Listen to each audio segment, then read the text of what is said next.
Hello, fellow residents of Tamrio. It is the Beeve, and we are back again for another build video. We are going to go over a Necromancer stamina version. This build I am using is a two-hand front and two-hand back bar build. It's going to be a little bit different than what you see from normal necromancers. A lot of times you're seeing necromancers used in group content as elemental catalyst crows for group utility. This is not that. This is literally just a build for damage output. It's something that you can take into trial content, obviously, but it's also something you can take into four-man content and clear literally anything that you come across four-man wise, as long as you understand mechanics. Pardon me. So this Stam Necro build today is a Dark Elf build to go over our character sheet here. We are 24,000 in max health, 29,000 in max stamina, 13,000 maximum magicka, stamina recovery of 1451. Our weapon damage sits at 4980, weapon critical at 58.6, physical and spell penetration is about 16, and our physical and spell resistance when using our summoner's armor goes to 21k for both. Put that back on real quick and show you. We do have 64 points in our stamina. We are using Artam takeaway broth. This is kind of an expensive food, obviously. You can easily get away with using the dubious Camoran throne with this. It's just a little bit less max health, a little bit less stamina, a little bit less stamina recovery, and then there won't be any health recovery whatsoever. But this build can work with that. If you are having troubles with sustain, which you should really not be having any troubles with sustain, even with either one of those first two foods, you could always go with the lava foot soup and saltreese. Oh, you know what? I said this is Dark Elf. I'm sorry. This is not Dark Elf. This is Orc. I chose Orc for this particular build. I had been doing Dark Elf, and it completely slipped my mind that I had done Orc for this one. Mainly because I wanted to showcase the difference in max health when it comes to using Orc or Dark Elf. The Dark Elf is probably the most universal race for any type of damage dealing class, whether it is magicka based or stamina based. They give a bonus to max stamina and max magicka. They give a bonus to weapon and spell damage, and they have the fire resistance, where with the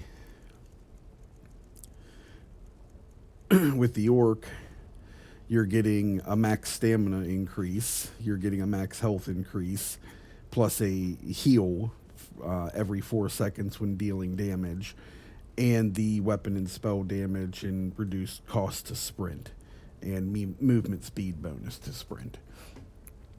So the Dark Elf is more than likely it's going to be best in slot for this situation for any damage dealer, but I do like orcs. Ever since my days of playing D&D and whatnot, I always played half orcs. Like, I just like the idea of big, brawny guy running around swinging an axe or a sword as big as he is, and this is kind of the same concept here. Just I got myself an orc. I'm using two-handed weapons. It fits the game style, the gameplay that I like.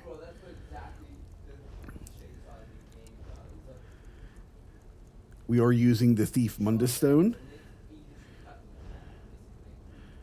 And yeah, as we said, I'm pretty sure I went over that 64 points in the maximums and in stamina to give us as much stamina as possible. Our inventory is going to look very similar to what we showed before. We are backbarring the Maelstrom's Perfected Greatsword. The perfected version is not a necessity for this build. You can use the non-perfected if you do not have the perfected. The only difference is 1190 offensive penetration, which on parses in on the trial Atronach or any of the self buffing and self debuffing uh, uh, dummies, there's not going to be you're not going to see a difference because you're always at max pen to begin with. Will you see a difference in content? Maybe slightly, honestly. The For all the longer that you're on that back bar reapplying dots, it's not going to be super beneficial to have that extra offensive penetration. So it's not a deal breaker whatsoever. So if you don't have the perfected version, non-perfected is just fine. On our weapons and jewelry on the front bar, we are using Reliquins. This is the perfected version. Once again, it is not a it's not a big deal. If you don't have the perfected, you'll lose out on an extra 1,096 maximum stamina. It'll affect the parse slightly, but not so much that it's going to be a deal breaker. So if you have the regular Reliquins and not the perfected, you're still doing just fine. Now, because we are using the Reliquins only on the front bar, means we have to be really good with our bar swaps, making sure that we're keeping those 5 stacks up. Because when we swap to our back bar to reapply our back bar dots with our Maelstrom weapon, we only have 5 seconds to reapply those and get back onto our front bar and hit a light attack for those winds to refresh, so that we never drop off our damage on the harmful winds that the Reliquins provides. If this is if you're not the greatest at bar swapping and you're not the greatest at light attacking, then you can obviously go with different combinations of gear. I'll go over that here in a few minutes, but for the Reliquins, we are using a precise greatsword with a flame damage enchant. You can put whatever enchant you want on here, honestly. I like the flame damage just to help proc more burning uptime to go along with the Zon helm that I'm using that's providing a burning status effect as well. The jewelry we all have in Bloodthirsty and all in weapon and spell damage. The monster helm, as we just talked about a minute ago, is the Zon. I'm using the Zon mask and the Zon emblettes, both with maximum stamina enchants and both with the Divine's trait. We've been over the Zons before, but in case you've never seen it, the Zon is a one line of critical chance, and when you deal critical damage with a heavier light attack, you have a 33% chance to tether to the enemy for 10 seconds. It's a beam of fire that comes off basically your head and tethers to the enemy. And whatever it tethers to and anything else that the beam is touching takes damage. It starts off at 760 damage and it goes up by 100% each tick. The highest I've seen this tick on the last tick was like 20k. It does really good damage. It also provides the burning status effect with every tick. So every tick that it goes off, you're getting, it's refreshing that burning status effect.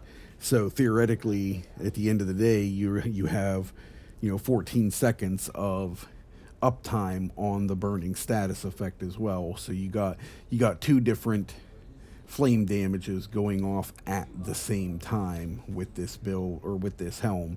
It's super strong. Like, there are other monster helms that you could use if you want. The Storm Fist is really good. The Kalnar's Nightmare is very good. There's a lot of different things that you can mix and match with this build, but for this particular setup, I think the Zon does the most damage output for the most part. On our body, we are using Highland Sentinel. This is a craftable armor that, uh, if you aren't able to craft it, I'm sure you can find somebody that will. Most guilds that you'll be in will have a master crafter, or more than one master crafter, people that are able to create this for you.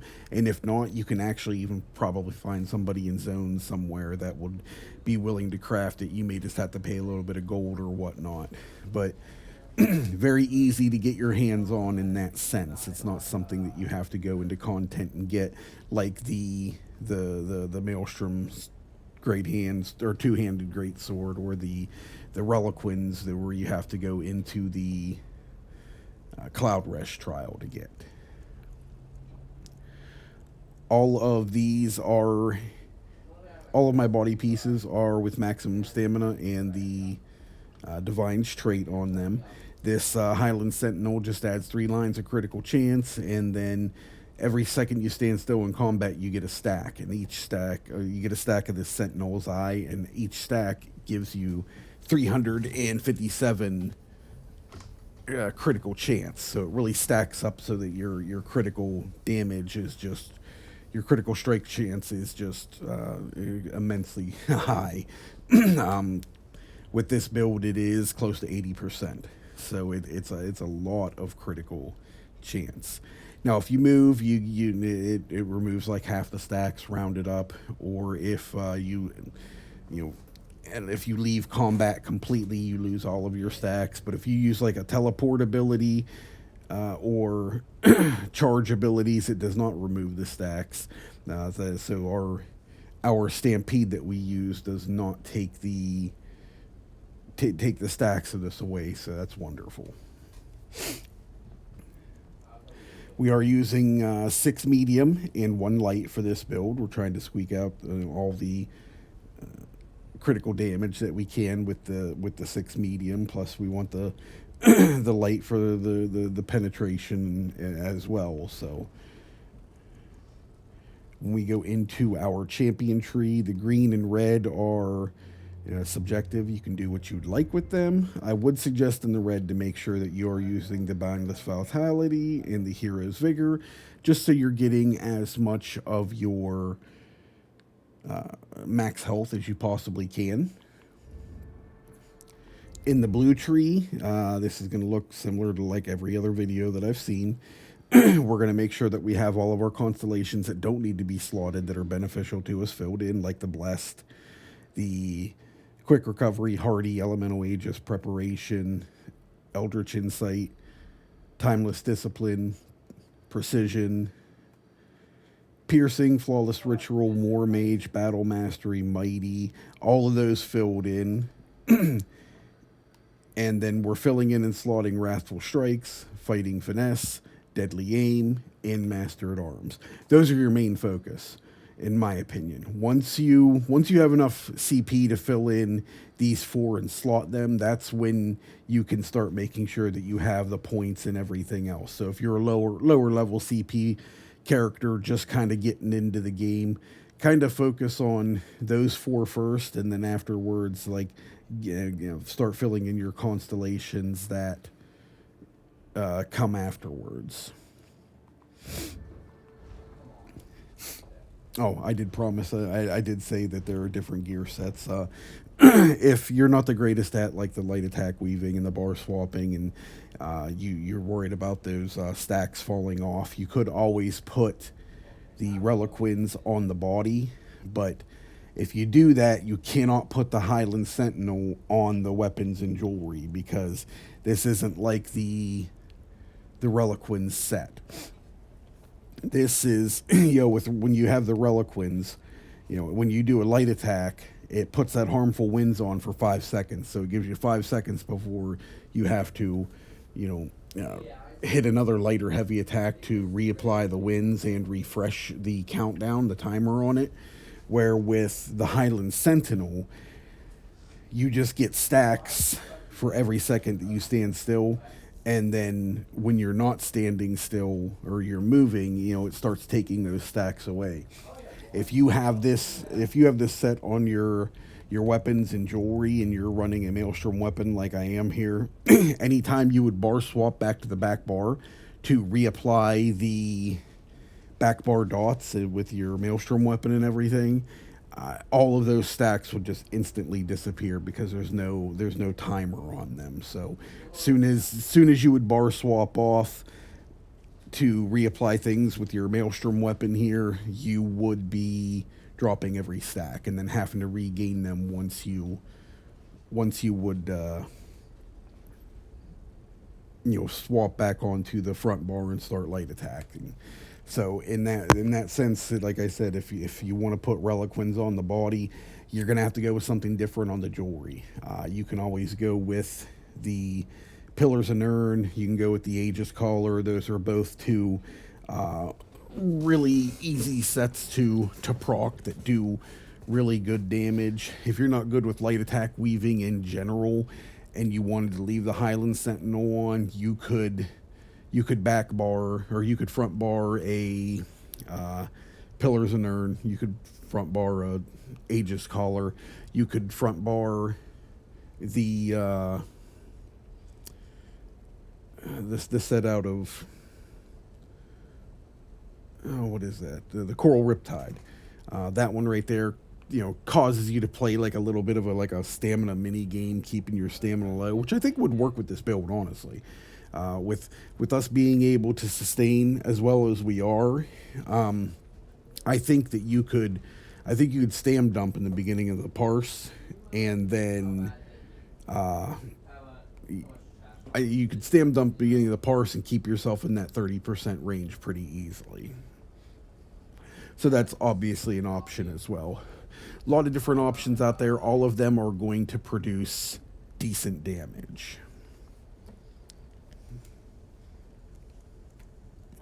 I like the Highland Sentinel on here very much because our crit chance is going to hit 80% when we're at all 10 stacks, and then the necromancers in the Grave Lord line have this Death Knell passive that increases your critical strike chance against enemies under 25%. So when anything gets into critical strike when anything gets into execute phase, your critical strikes are going to go up by 10% for each Grave Lord ability slotted.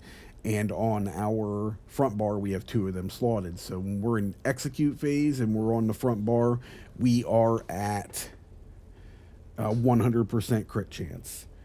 And on the front bar is the same. We have 2 on the front bar as well. So we're 100% crit chance no matter if we're on front bar here or back bar here. We are going to execute phase. We're always going to be at 100% critical strike chance, which is why I've chosen to actually go with like an execute ability with this build too. But while we're here, the skills we're using are Stampede. This is what triggers our Maelstrom weapon. We're using Skeletal Archer. This is a nice little, you call him out and he stays out for 20 seconds and he does physical damage every 2 seconds, and each time the archer deals damage, deals 15% more damage than the previous attack. So he ramps up in damage each time he goes. We do have our Barbed Trap. We do have our Barbed Trap here. This is our bleed damage up time, or bleed damage up front, or bleed damage over time, or critical strike damage from the minor force. A nice little damaging ability. Doesn't do a whole bunch of damage. Does provide hemorrhaging every now and again. It does do bleed damage up front and bleed damage over time, but it's the critical strike damage that we get from the minor force that we are really focused on while we're using this ability. Summoner's Armor is our physical and spell resistance, and this gives you minor and major, so that's why you see the minor and the spell and physical resistance is almost at 22k a piece with this build. And if this is something that you add into your rotation and keep active the whole time, which you have the ability to do, you'll lose out on one wrecking blow in the process to apply this, which isn't going to change the outcome of the parse completely. It will lower it a little bit, I'm sure, but just to have basically a 100% uptime on your physical and spell resistance, plus while it's active, it reduces the cost of your blast bone and your skeletal mage, both of which we are using, by 15%, so it makes them even cheaper as well. We are we're rocking necrotic potency here just for in trash fights being able to consume all the souls of or corpses from all the dead bodies laying around, and this provides us with 6 ultimate per corpse that we consume, and a heal with a little heal over time added to it as well. Plus, when this is slotted, your damage taken is reduced by 3%. We got Glacial Colossus. Unfortunately, I wish they'd rework some of these. Like the Colossus is really good. He used to be OP, honestly, but he does 3 smashes, and each smash is very heavy hitting, obviously. But the problem is, like, he does apply when you use the Glacial Colossus. You get 17 seconds of major vulnerability, which is huge. Don't get me wrong. But with sets like the Turning Tide and like the Nazare Helm, there's just so many different ways to apply major vulnerability now, and it is. I don't even know how to describe it. It's unfortunately they've taken a lot of the utility away from the necromancer's ultimate ability here with those sets like that. Now, I'm not saying they're still not viable. A tank can't bash and apply the major vulnerability and then hit an ultimate to put longer uptime on it all the time, obviously. But I mean, with sets like that, it has kind of diminished the value of the necromancer's Hulk Smash ultimate, as I like to refer to it as.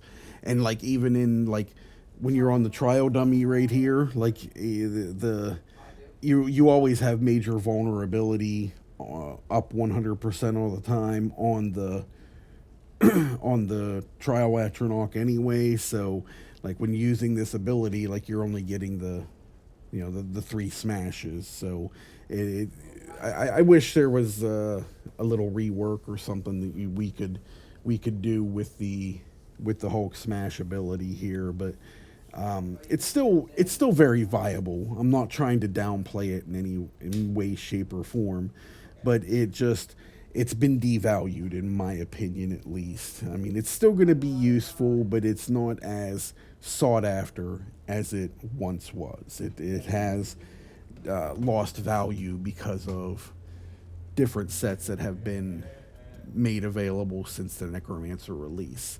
And a rework on this would be kind of cool, maybe. I don't know what they could do with it, but whatever. On the front bar, we are using Wrecking Blow. This is just a really, it's an uppercut with the with your two-handed weapon. It does good damage when doing so. Provides Empowered, which we're not heavy attacking, so that's not a big deal. But it is also providing us with Major Berserk for 10% more damage for 3 seconds. So using this as our main spammable makes sense, because when we're on this front bar and we're hitting these wrecking lows, it's going to do a lot more damage, plain and simple. We are using Blighted Blastbone. This might be flexible for some people. The other morph of this, the Sacrificial Bones, does give you more damage with like your necromancer type of abilities and whatnot. So that could be something you could do as well. But I still like I still like the blighted blast bones because I like the damage it provides, and I want to make sure that there's always a corpse laying on that boss's body, so that when I put my detonating siphon up, they're always in it. So that's one of the reasons that I like going with the blast bone. Where with the other version, the sacrificial, it calls out and then blows up on you. So like if it blows up on you and then like the boss is just a little bit further out of range than you'd like, when you tether to that, if it falls off to the side of you or something like that, you tether to that, it might not be reaching the boss, and then you'll have to reposition yourself, and then you're going to be losing stacks on the Highland Sentinel. So I prefer the blighted blast bones for this situation because it's a heat-seeking missile. We are running Executioner. Once we hit execute phase, we hit that 25% threshold. This is what we're hitting. We're going to trade in literally everything else except for like one blast bone just to keep up our detonating siphon, but I'll explain that in the rotation. But once we hit 25%, this is our damage dealer right here. We're focusing on this. Detonating siphon. This is a nice ability. Does 22,000 damage over 20 seconds. Provides minor or major savagery and prophecy, increasing weapon and spell critical rating while it's active, which is cool. And then when the siphon explodes, or when it ends, it explodes, dealing disease damage. Plus, you would get 3% more increased damage done, and this is all just on an ability that costs nothing. There's no cost to this other than there just being a corpse on the ground, which your blighted blast bones are going to create. So this is a free ability. Damage over time, major savagery and prophecy, explosion when it ends, and you don't have to let this run to course either. If you just reapply it before it finishes, it explodes, and then the next one just takes over. So it doesn't matter if you're reapplying this after 3 seconds, 5 seconds, 10 seconds. You get that explosion each time or from it when reapplying it. So that's a nice feature right there. You don't have to let it fully run out. On the final ability here, I like to have Camouflaged Hunter here, and I like to have Flawless Dawnbreaker here. This is just to the Fighters Guild passives that are going to give us, because of having both of these on here, 6% more damage done, or not damage done, 6% more weapon and spell damage. And it's nice to have on there. Both these are utilities. If you find something that works better for you, or is something that you like to do, if you want to add more abilities in on this, another damage over time or something, you could obviously do that. But in the sense of when I make these videos, I try to make them static and make them easy for people to be able to do. People that maybe don't have the best grasp on the way damage is created, or have the best ability to bar swap and light attack weave and stuff like that. These videos are meant for people like that, people that can get into higher amounts of damage without getting into without having to get into having all having to ability bar swap, ability bar swap, ability bar swap, like some of these dynamic rotations are that are hitting really, really high, which, I mean, obviously push for that. I mean, your group's gonna love that if you're able to learn to do that. But just starting off and trying to get things figured out, or not really understanding damage output or how to create damage in the game, that's what these videos are made for. Just easy ways to create damage, to help you learn how to light attack weave, help you learn how to rotate and bar swap, and then you can start adding in your own things and figuring it out from there. These are I make these videos baseline. You change things up on them after you get them figured out and make them your own. So that's my point in all of this. But the camouflaged hunter is, I mean, it does help provide weapon and spell critical rating just like the detonating siphon does. So we are doubling up here, but it is what it is. I have this here for the parses as well, because when you attack from a flank, you gain minor berserk for 5 seconds, which is another 5% damage done. So it helps boost our damage done to the trial atronach, getting us our the highest number we can possibly get with the simplest rotation that we can put out as well. So my rotation is very simple. When we go into the fight, first thing I'm going to do is I'm going to call out a blast bone. I want that blast bone heading to that target as quick as possible, because I want to make sure that detonating siphon goes up as quick as possible as well. So I'm calling out a blast bone, and then I am light attack stampede, light attack skeletal archer, light attack barb trap, then I bar swap. I will light attack blast bone, I'll light attack detonating siphon, and then that's when I'll start my light attack wrecking blow spam. And what it's going to come down to is you're going to wrecking blow 2 times in a row and then call out a blast bone. 2 times in a row on the wrecking blow, call out a blast bone. 2 times wrecking blow on the, or 2 times wrecking blow, blast bone. I can normally, I think, get through like three of the 2 wrecking blows and 1 blast bone like 3 times before I have to worry about reapplying siphon again and bar swapping, because I'm gonna apply this siphon as quick as possible on the beginning of the rotation, but then I'm gonna be reapplying it at the end of the rotation, and then it makes it more static once you bar swap back and reapply dots. It'll be you'll reapply the detonating siphon, you'll bar swap, put your back bar dots down, swap back, and at that point you're going to have another 12-14 seconds this detonating siphon is still got, so you can complete all your wrecking blows and all your blighted blast bones that you need to, and then right before you bar swap back you can reapply it again, and that way you're not you don't have to reapply it twice every rotation like I'm going to the first time. It's just I want it up quick, and then afterwards we're gonna just be applying it at the end of each rotation. So it might be confusing, and I'm sorry, but once you see exactly what I'm getting at, you'll have the ability, you'll understand a little bit more, and you'll see that it really adds to just the wrecking blow blast bone spam that we're gonna do. How that it doesn't interfere with any of that after all that.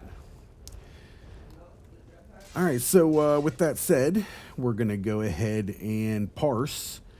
During this parse, I'm actually not going to use the Glacial Colossus. I'm going to use the Flawless Dawnbreaker, basically just for the 300 extra weapon and spell damage that it's going to provide for 20 seconds, because we have major vulnerability up all time on this trial atronach, so we're not going to be using him. We're not going to Hulk smash the boss, or we're not going to Hulk smash the trial atronach at all. We're just going to be using Flawless Dawnbreaker. In content, you're going to be using Hulk smash, plain and simple. But for your parse, just to squeak as much damage out as we can, I'm going to be using Flawless Dawnbreaker.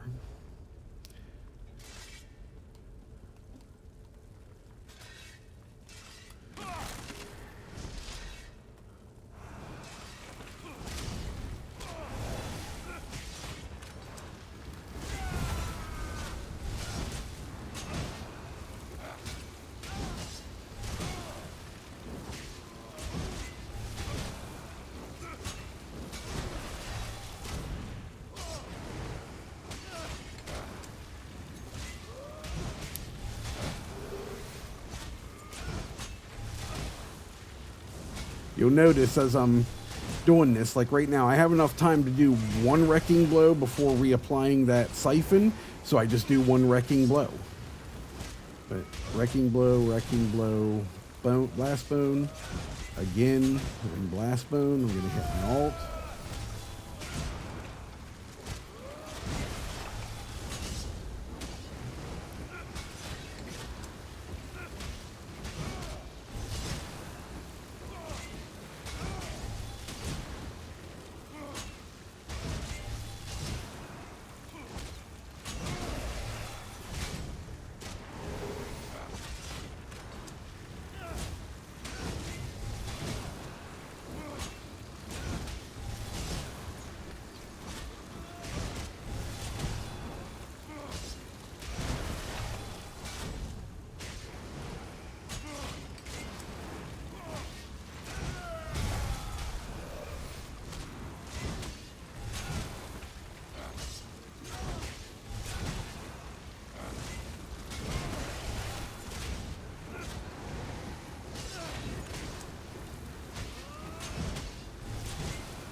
I did not realize that I was in execute phase already.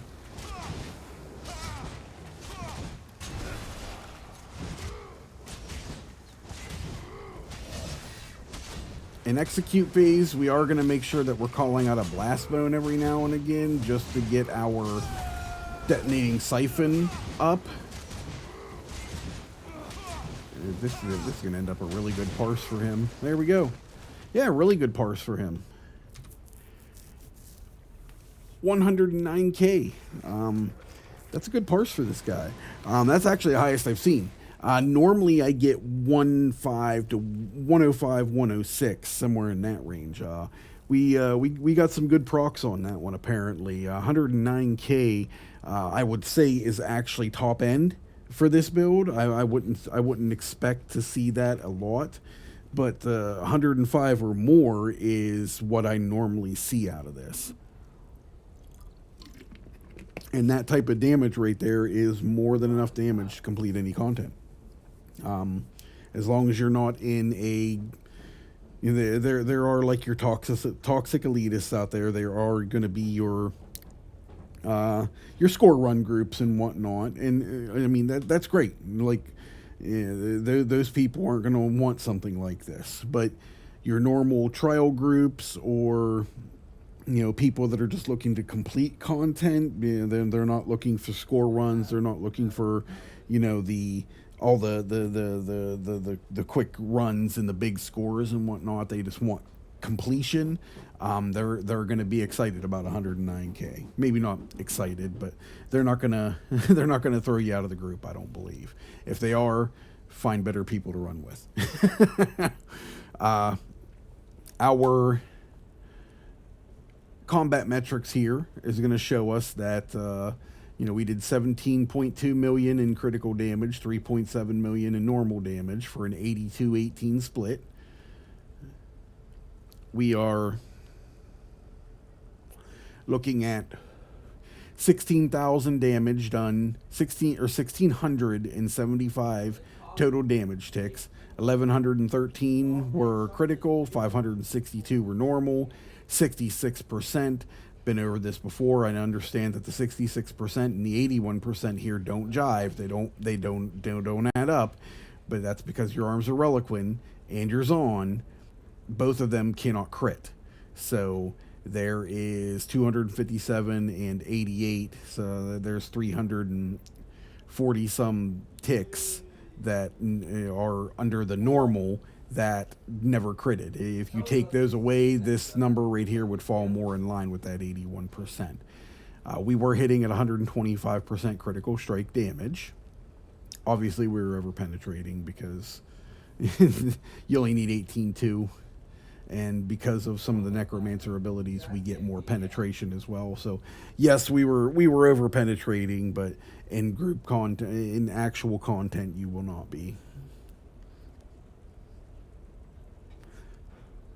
We had a 97% uptime on our Sentinel's Eye, 100% on Minor Slayer, Major Brutality, RTM Takeaway Broth. Let's go down here.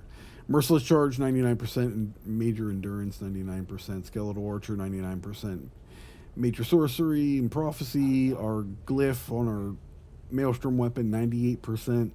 Minor Force, 97%.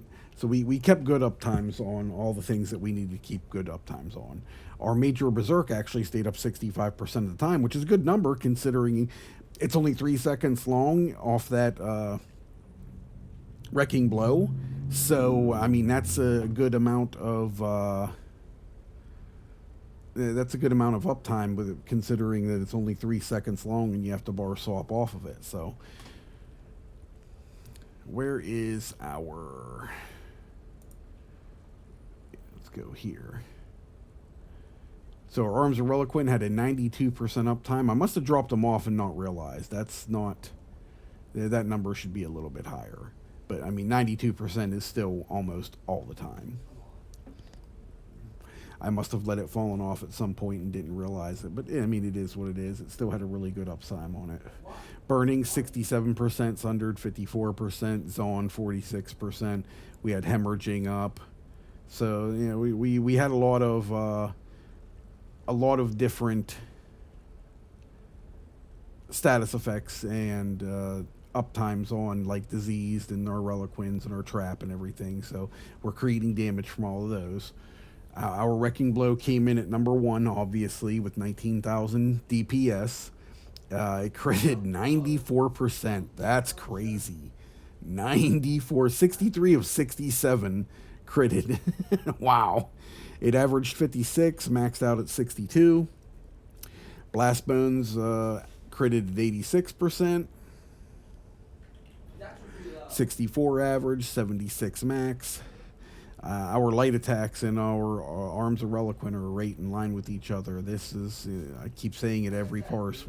If you're not good with it, practice it. It's too big not to. That right there is, 21,000 damage just from light attack weaving between the light attacks and the Arms of Reliquin. The Arms of Reliquin averaged 13,000 a tick, and it maxed out at 15,000 a tick. Or no, that's not the arms. I'm sorry. The light attacks, 13,000 and 15,000 max. Our Arms of Reliquin averaged 68 per tick and maxed out at 79 per tick. Sorry, I got them mixed up there. Our Executioner, there's a good... there is a good representation of where that 100% crit rating's coming in. I threw 20 Executioners. All 20 of them critted. They averaged 101k, maxed out at 122k. Deathbolt is from our Archer. He did 5k. Stampede 5k. Zon and Burning 40, 49, 92, and 4,045. So, 9,000 damage just from our Zon for the most part. Yeah, we did have the fiery weapon that, it was going to create the burning status effect every now and again as well. But a lot of this burning comes from the Zon itself. So we're almost forced to kind of put those together, in my opinion. And that's a lot of damage because one feeds into the other. Detonating Siphon hit for 4,900. Barb Trap, Fiery Weapon, Diseased, And you just get into like the smaller things that, you know, the sunder and the disease damage and uh, the the stampedes original damage, like the upfront damage it does. The flawless dawnbreaker, this does not do much damage, you know, as an ultimate whatsoever. Like 17, it averaged 1759 and then 1425. So it doesn't average a whole lot of damage, but that 300 weapon and spell damage buffs everything else. So that's why we were using it for that particular parse, mainly because, you know, our Hulk Smash does not really do us much good in that situation other than provide 3 damage ticks, which are going to be good sized damage ticks, don't get me wrong. They're probably going to hit 60, 70k because we're critting as often as we are. But at that point, we are just, you know, building another 175 ultimate for 3 damage ticks. So I do believe that the flawless Dawnbreaker and the trial Atronach is a better choice because of the uptime on the 300 weapon and spell damage increase. Now, real quick, like, one of the things that I do love about this build is that we're not done for it, or we're not done with it here. Now, yes, this is a weapon ability, and that is, you know, we're seeing a lot of that, and it's taking away class identity, but not here. Just like with the Nightblade that we went over, we can change out one ability. Rather than having Wrecking Blow, we can put Venom Skull on here, and this will parse not quite as high, but really close. I know this video is already kind of long to begin with, but we're going to go ahead and do this and show you exactly what this can do as well. Feel free to skip through to the end if you like.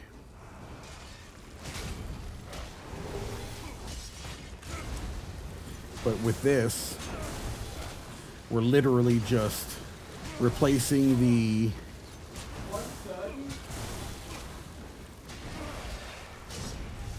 Wrecking Blows with the Flame Skull. Nothing changes about the rotation whatsoever.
Now we'll start our execute phase.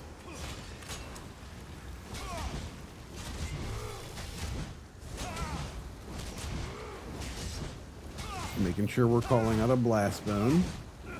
with a couple seconds left, just so that we can reapply our detonating siphon.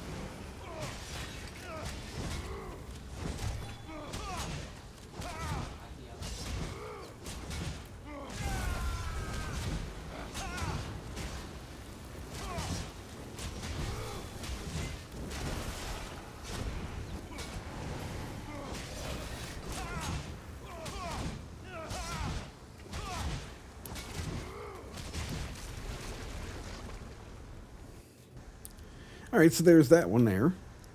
Sorry for making this video so long, but when we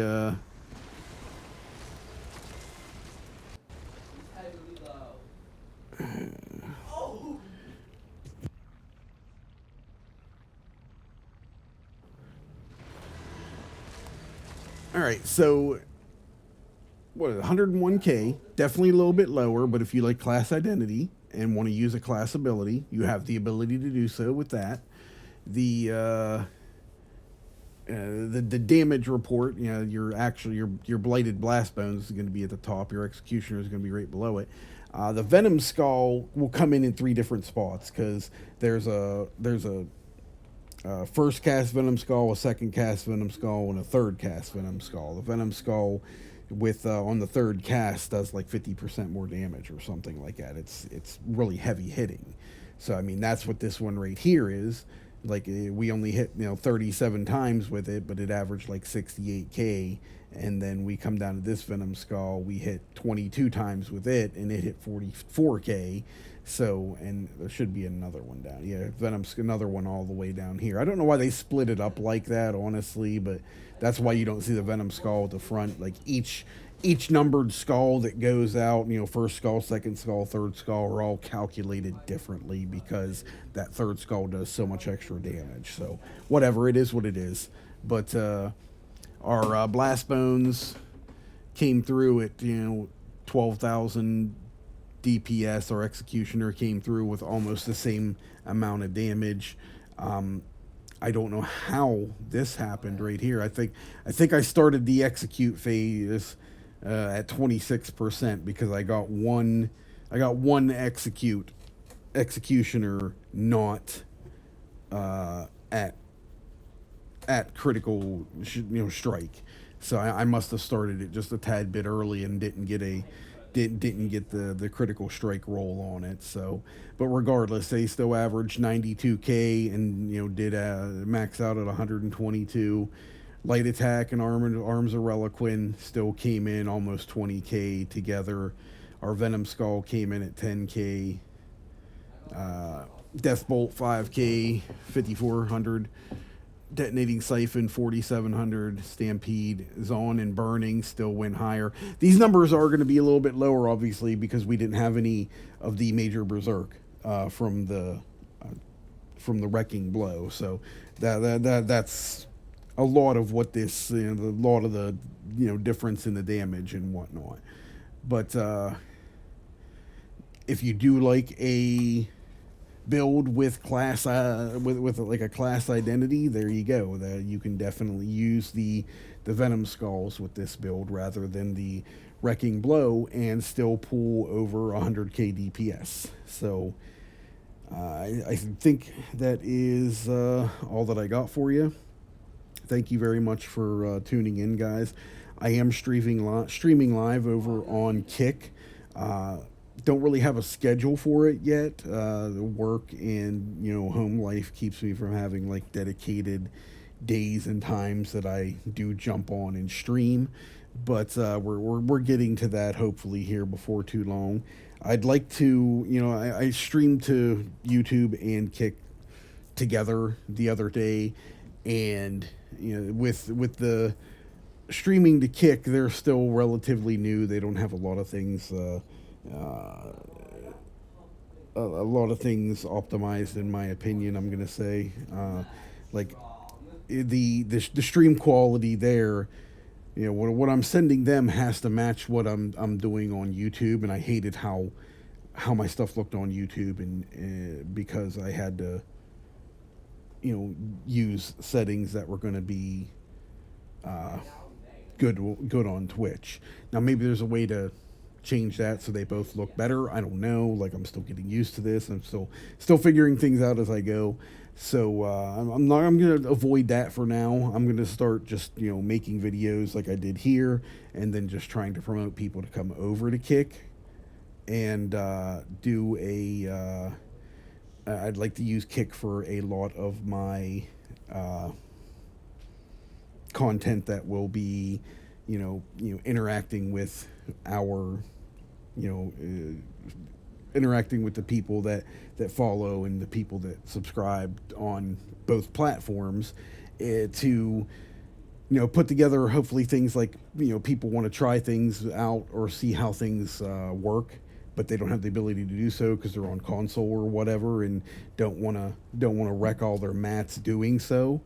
And that's what that's what I'm trying to use the Kick for at this point.